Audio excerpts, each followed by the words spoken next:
So our basketball talk, we're going to have Iztok Franko on, The best. your coworker with D Magazine. And it's going to be brought to us by Early Bird CBD Gummies. Early Bird CBD. This is different than CBD. Like if you've tried CBD and it doesn't really do anything for me because this has THC in it. Now, what that also means is you should not be taking this if you get drug tested for work or something like that, you know? Yeah. I got a big weekend coming up. Got some wedding anniversary fun. And Hey, now. I'm going to be enjoying myself some early bird CBD for some concert action. If you've never done it before, though, try just one gummy. It's 2.5 milligrams of THC. It's kind of a perfect amount to feel a mild buzz without being overwhelming. Some people, I'm looking over here, might take more. Some people might take a half a gummy, but one is kind of a perfect place to start. And earlybirdcbd.com has a coupon code for you. Wait a minute. What? If I order today, where is this coming from? Russia? Japan? I don't know. You tell me. I'm not looking at that part of the copy right now. Austin, Texas. Oh, my man. okay. This Austin, Texas. We ride with the Lone Star State. We do, man. So, yes, check it out. There is a promo code. It's dumbzone at earlybirdcbd.com. That'll get you 20% off. That is dumbzone for 20% off. And these are nice. Chill out. Blake said last night that it helps him actually be a better parent because when his kid's wilding out, it's early bird time. Okay. For me. For you, not for his child. Oh, We had a little mishap. all right. You should probably mention that. Yeah. Okay. Is there anything you want to play at the end of that? Oh. Damn it. You know, I saw you practicing and everything, but Yeah, no. it's earlybirdcbd.com and the promo that's code just is gonna make this too long, dumbzone. right? Hey, you sweet bastard. Take the edge off tonight with some early bird. Early bird, make me feel so good. There you go. It's Mavs time. Early bird, just like I knew you would. There he is, folks. Our good friend. I'm assuming live from Ljubljana, Slovenia, the great Iztok Franko. Hi, Iztok. Hi, Jake. Hi, Jake. I get to finally see your office. We're on video today. Yeah. And I will sign up for your CBD gummies. Okay. I would love All right. Okay. Well, first off, since we haven't talked in a little bit, you are an international man of mystery and intrigue. I have to at least ask the highlights of your off-season. I mean, it's pretty same last couple of years. So Windsurfing? yeah, Greece, windsurfing, then some work in between, but mostly windsurfing. Right? He works in between windsurfing. Like when he has time, he fits in some work. Yeah. No. Now my wife was very nice. So after we go typically for a family vacation to a place where we can windsurf, but then she gives me 1 week off with the guys. So that's late September, and that's just windsurfing and a lot of eating and drinking. So I feel like the Europeans might have this figured out, Dan. Yeah. Do you go on? Is it called holiday? What do they call it there? it's actually funny. This was so for the family trip we went with the car this year for the first time because our dog died. So I took all equipment and it's like an 18-hour trip before we took the dog with us. So we took a ferry, but with the car you have to go from Slovenia through Croatia to Serbia, Macedonia, and then you come to Greece. And Serbia and Macedonia, these are like these old Balkan countries, and they have perception of Slovenians like we are like very sportsman-like. We cycle, we do all this stuff, and the guy on the border saw windsurf equipment on my roof, and he said, "Where are you going?" I said, "Windsurfing." And he says, "This is, vacation for you." How you do that? And the Serbians, their word for vacation is basically like relaxing and lying on the beach. And our in Slovenia, it's a little bit different. So we call it vacation. Yeah. Well, we all get to see this thing kick off tonight. I don't think it's a stretch at all to say that on paper, it's the best roster they've had in the Luka era. There's certainly some things to figure out, but they're definitely deeper. So let's just start with where you think this thing is relative to last year. They outperformed their Vegas win total by 5 or 6 last year. They obviously made it to the finals. How do you think that they're better this year overall? Yeah, I mean, they're better on several levels. I think the biggest part is, even if you took last year and you said outperforming total, is they're good from the beginning of the year. So last 2 times that they were good. So last year that they got to the finals, and in 2022, first JK year where they got to the Western Conference Finals, they had always started slow because the team wasn't set in the summer. So they had to make a trade. First year around was Kristaps for Spencer and Bertans, and last year it was for BJ and Gafford. So this year the team is set from the training camp. But like you said, I think it's the deepest team Luka had around him since he got to Dallas. So that's one thing. The second thing, how they're better, I think it's Dereck Lively. Just him in year 2, it's gonna be, I think, huge. People, I don't think really think about that, but I think the step that he'll take this year is gonna be the biggest internal improvement. And then Luka is getting into his prime, and I think that the additions that they did this summer with Najee, with Grimes, with Klay, are make them also a bit better. Now, Luka looks great for start of season Luka. He looks about as fit as I've ever seen him at the start of the year. However, at the Dragic game, he definitely went viral for not looking so healthy. And you were at that game, weren't you? Yeah. Did he I think look? that's with him. I talked to some people. I mean, first of all, it was his first. He came directly from what we called before vacation, so from Croatia, from vacation. But I also think with Luka sometimes he exaggerates some of the things, because then he doesn't. It's for him it was like an all-star game. He doesn't want to run. He jogs. He had a too big jersey on, so I think he didn't look that good like it looks now. But it was also a little bit exaggerated. But like you said, after that, I think I talked to his father. I even went with him to see his last workout before he went to Dallas, and he worked out a lot, like twice a day for last month before he got to Dallas. He worked out with a local team here. That's his dad's team? Basically, yeah, I think that is like, GM, like heads of operations. Okay. But it's like, I mean, it's not the best team here. It's more like the team that develops young talent. So they have development and coach, and I think it was great for Luka because he worked out with his physical trainer in the morning, and then in the afternoon with the team, just to get like a basketball field to play pickup and things like that. But they're telling me he took all these workouts very seriously. So I think you can see how he came prepared in the training camp that he was working out. So you say Dereck Lively, you think him year 2 is going to be the biggest addition? Yeah, I think we saw even last year, and I think I wrote this in one of my last articles, is I think JJ Redick, and I heard JJ Redick and who it was, I think he was quoting Steve Kerr or something like that. So like two smart guys in the NBA, they said that every postseason game counts like 2 regular games. Like it's like a back-to-back, playing like a back-to-back game together. And Dereck Lively and whole Mavs team had like 22 of them. So it's like half an additional season for him. And I think the processing that you have to do for him, like as a key of the defense, because center position, the position he plays, is the most important defensive position in the NBA.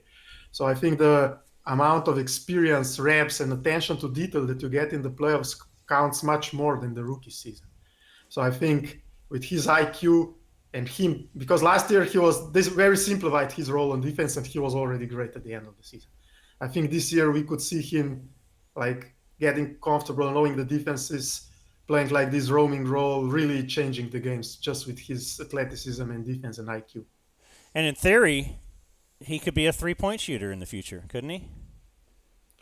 I mean, I would wait for that. I think just the touch that he showed in the paint would do.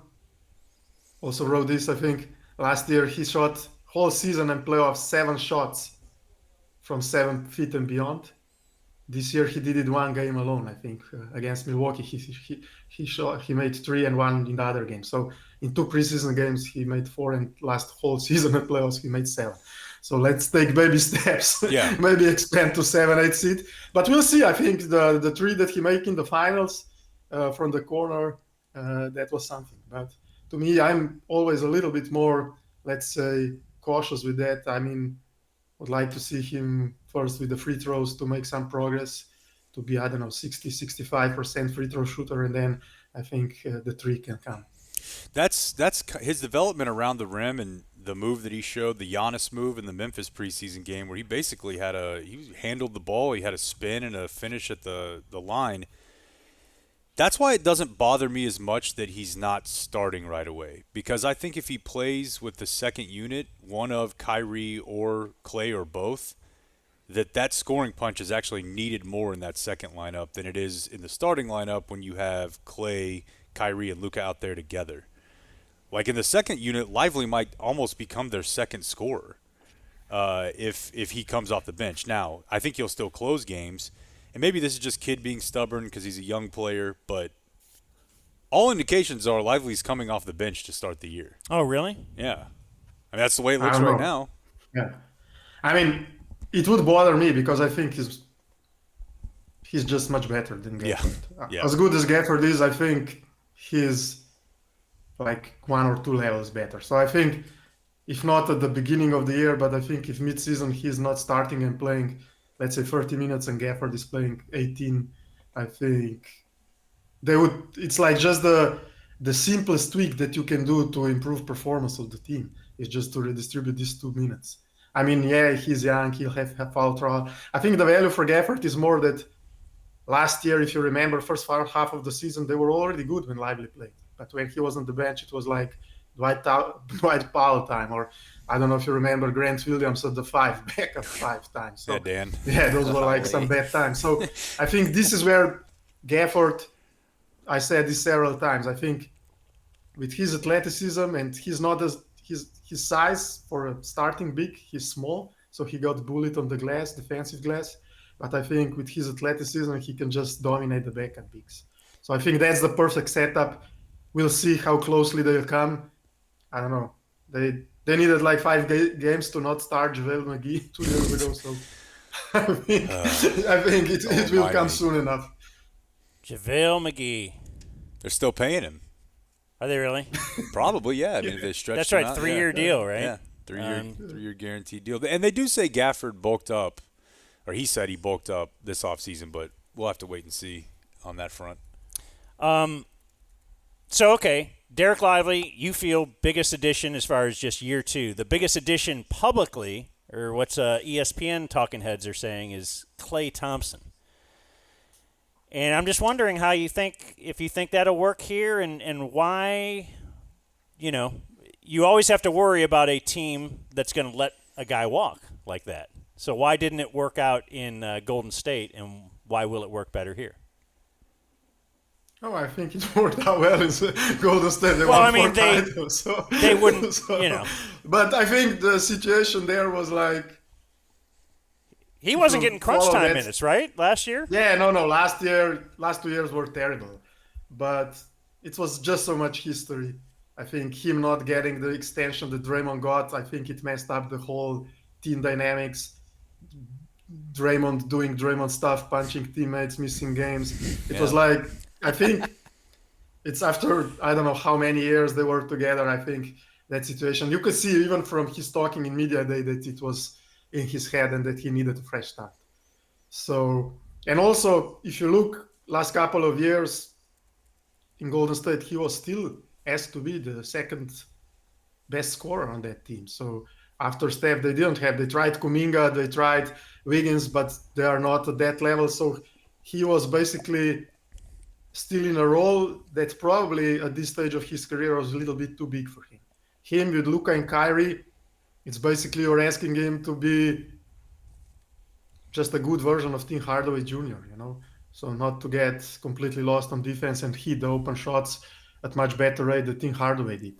So, and I think the history shows that Klay can do that. And I think if they will simplify this role, so if I think the whole dynamics on the team, the whole, let's say, currency that he has on the Mavs compared to the Warriors is completely different. So here I think the games when he doesn't have it, I was speculating a couple of times on different occasions that by the end of the year, maybe the best role for him is be that sixth man, because I think they can stagger the minutes with him, Luka, and Kyrie. So two of them are on the floor. It would ease a lot of defensive problems.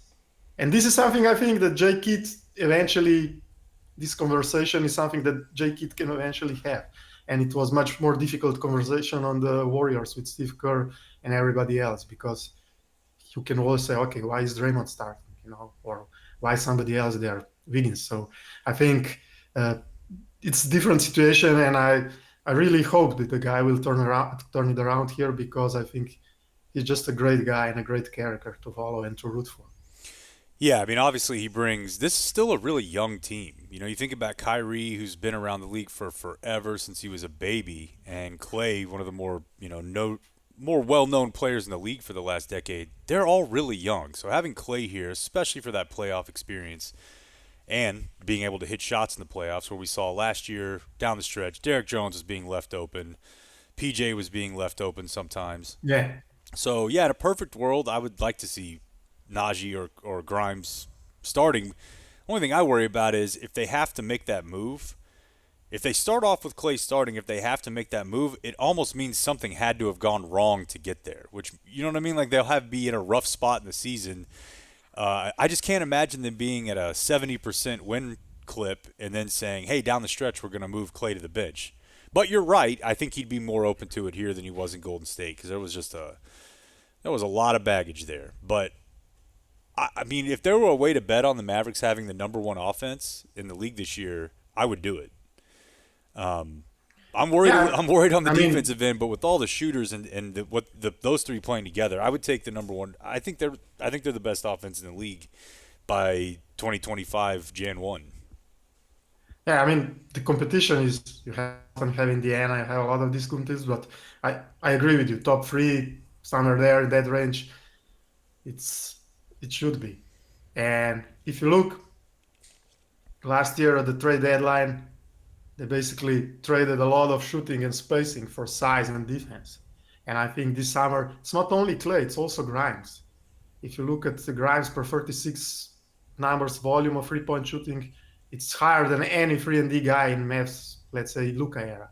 So these two guys alone, I think, will take the three-point volume back at the top of the league, which was basically a problem against Boston. Boston was chucking up threes at twice the rate that Dallas was in the finals. So I think that's one thing, and I agree, yeah. So having the guy, also, this is I wrote after one game, so last game I think that they and Klay in preseason played, Kyrie and Klay, they play totally different when these two guys are on.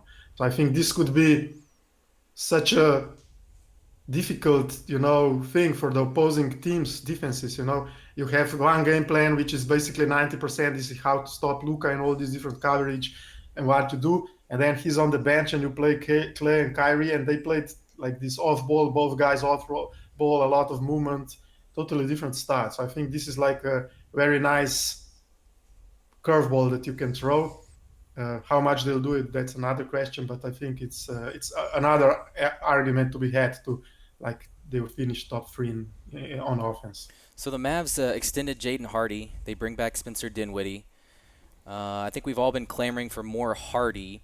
How do you think that backup guard rotation works? And at this point, is Hardy kind of an insurance thing with games that Luka and Kyrie miss, or do you think he can get some extended minutes here? We'll see. With Hardy, it's always, I think it's not an easy position for him to be like 20-year-old on a team that's openly talking about the title, and he's doing this. He's getting on-ball reps and he's doing this like mistakes that typically young guys do. So turnovers, tough shots, and this is hard to do on a team where you have Luka and Kyrie and now Klay, and you say, look, Why would we have like 5 reps of that if we can get it the guy, one of the other guy's hands, and the efficiency will be always 50% higher, you know? So I think for him it's tough, but with Dante's injury, and especially when one of the guys misses games, they will need somebody to create something, and he will get his opportunity. He made some progress, but I don't know. We'll still see. I'm a little bit skeptical that on this year it's gonna be like 6 man of the year, like he said. I think he's more like 8 or 9 man in the rotation, based on how I would see it. Also, if you saw in the preseason, and I wrote about it, they were trying to get PJ some reps with the ball. Najee Marshall is a guy who is not typical 3-and-D wing. His best strength is creating stuff with the ball, driving kick, driving pass, hitting the floater.